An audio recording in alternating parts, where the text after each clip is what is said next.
California could become the first state to approve a $15 minimum wage. A source tells CNN that lawmakers, the governor, and labor unions have struck a deal to raise the statewide minimum wage. According to the source, small increases to the wage would start next year and continue until it reaches $15 per hour by 2022. The volcano known as the Smoking Mountain has reminded residents it hasn't kicked the habit yet. Mexico's Popocatépetl volcano woke up Sunday from a 2-month nap. Officials have encouraged locals to cover their noses and mouths with a moist towel. The volcano's last major eruption was 2000, when more than 40,000 people had to evacuate the area about 43 miles southeast of Mexico City. American babies appear to be getting fewer ear infections today than they did 20 years ago. Researchers studied more than 300 babies during their first year of life.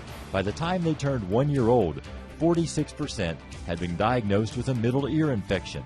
That's about a 15% drop from the 1980s and 1990s.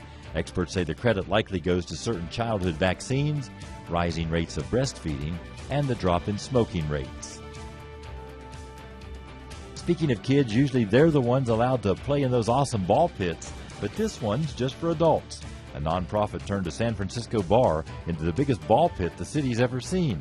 The romper room was filled with 40,000 balls, and adults 21 and older were invited to indulge their inner child. And there was also big kid fun on Easter Sunday elsewhere in San Francisco.